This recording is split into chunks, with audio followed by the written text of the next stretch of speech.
Yeah, this is my Four Corners ride story. Just because of some constraints, I've been advised that I'm not allowed to mention any patch holders' names if I'm doing a story involving the club. So for the sake of this story, my traveling companions will be Thing 1 and Thing 2. And it's a shame because there's a lot of colorful characters in this fucking club. So anyway, a couple years ago, I decided to go on my most epic ride to date. I got together with a couple of my buddies from the club and decided to do a Four Corners ride, all four corners of the United States. So I started out, I rode down to, I was going to go down to New Mexico. We have an annual memorial run there. And guys come from all over the country. But on my way down there, I made a stop in Broken Arrow, Oklahoma. My old commanding officer's house. Him and his wife always invite me when I'm in that area. And he was my commanding officer when I was in Vietnam. His name was Lieutenant Gill. He retired as a colonel. But whenever I see him, I still call him Lieutenant. Because when you serve with somebody in combat, that's how you refer to him. Anyway, I stopped in Broken Arrow, Oklahoma, spent a couple days with him and his wife. Always great visits. From there, I made my way up to Littleton, Colorado. I got another Marine buddy up there, Mike Carvolis. He's from Brook Park, Ohio. I met him back like 68 in North Carolina at infantry training at Camp Geiger. So we've been friends ever since. But about 40 years ago, him and his wife moved out to Colorado, and he became a Colorado highway patrolman. He retired as a colonel or something from there. So I always stop and see him when I'm out that way. While I was there, I figured I might as well take another ride up Pikes Peak, because that's always fun. So I spent a couple days there, and then I made my way down I-25 south, down past Pueblo and there, and I picked up, I think it's Route 160. It runs east-west along the southern end of Colorado, right along the foothills of the Rockies. So I made my way there through past Pagosa Springs and up into Durango, which is a pretty cool little town.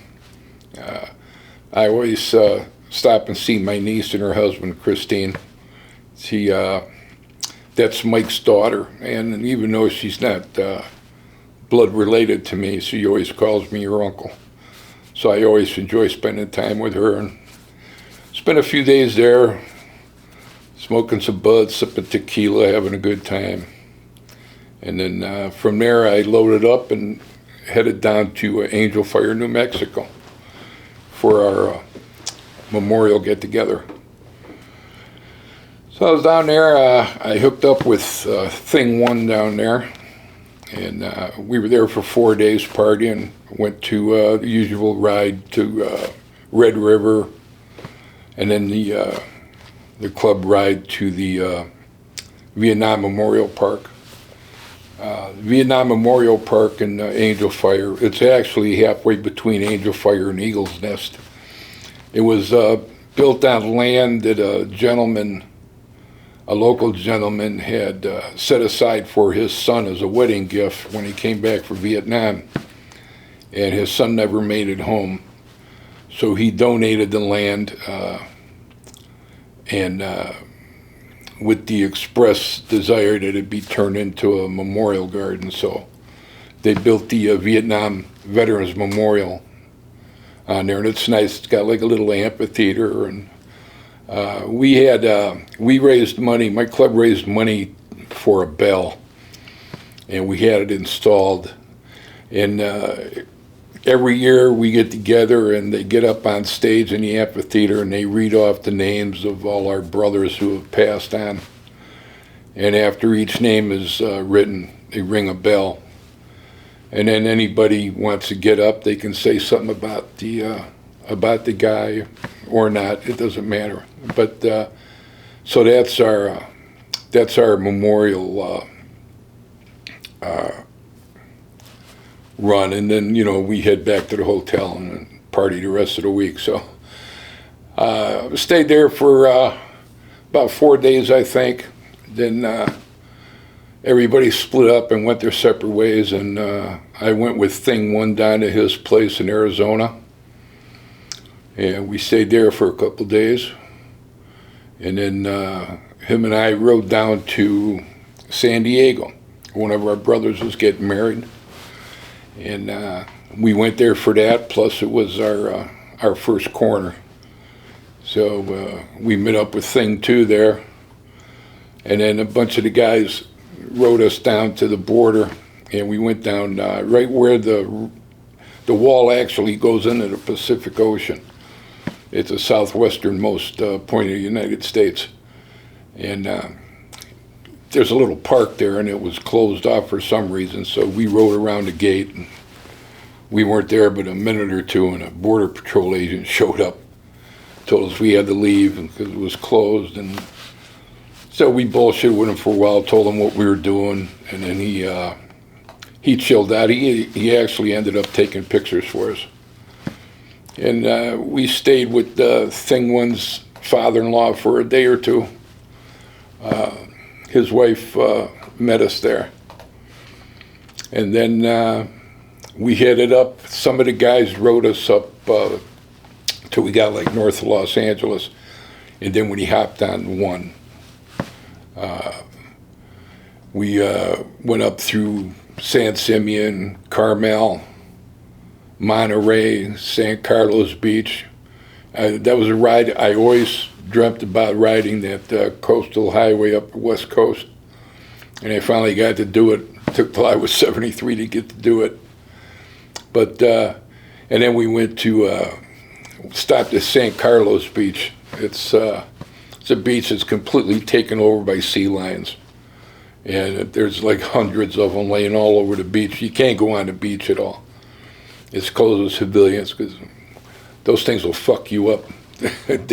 They look fat and slow, but they don't have the best dispositions. So we took some pictures there, and so I got to cross that off my list. Then the other thing on my list was riding across the Golden Gate Bridge on the bike, which I did, but I stopped at the beginning and took a picture of me flipping off San Francisco because I just hate San Francisco. Anyway, I got that done, and then we rode up past Santa Rosa, got up near Fort Bragg, and then Highway 1 turns inland, and we picked up the 101 and rode up through Eureka, Crescent City, and we spent the night there, and then we crossed into Oregon the next day. There's a little hotel there in Gold's Beach, Oregon. I can't remember the name of it, but it's right on the ocean. They got a little, like, individual log cabins and one-room cabins, and there's a TV and a big king-size bed and a recliner and a fireplace, and every morning they put a stack of firewood on your little patio there for you. And they even have a little garage you can put the bike in. So I love that place. It's right on the ocean. It's cool. So we rode the coast up through Oregon, past Eugene, got into Portland, another city I'm not crazy about. But Thing Two has a sister and her husband living up there, so we stopped and had lunch with them. But we didn't stick around a lot because we wanted to get up into Washington. We got guys up around Mount Vernon, Washington, so that was going to be our next stop. And we stayed there for a couple of days, and then they rode us up to the Peace Arch, which is the border of Washington and Canada. It's the northwesternmost border of the U.S. and Canada, not counting Alaska. This is for the continental United States. So we got our second corner done. And then we got, from there we headed to another part of Washington State, heading east. And we were cruising along around 85 or so. The traffic was starting to thicken up a little bit. I was riding a 6, about 6 or 7 car lengths behind thing 1 and thing 2, and all of a sudden here comes this unmarked car. I could tell it was a cop car, a state trooper, unmarked state trooper car. Came whipping up to my right and swung in between me and the other guys, and I had to hit my brake to keep from running into him.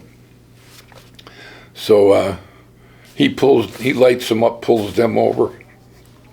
So they pulled over, and he pulled over behind me, and I pulled over behind his car. So he gets out of the car, goes up to talk to him. He doesn't even fucking look at me. Doesn't even acknowledge me. So he tells them to go to the next exit and pull in his gas station up there so he could check us out. So they took off, he took off, I took off behind him. We got to the gas station, make a big loop around the parking lot. Same thing. They stopped, he stopped, I stopped behind him. He still hasn't even looked at me. And I'm wondering what kind of situational awareness this idiot has. So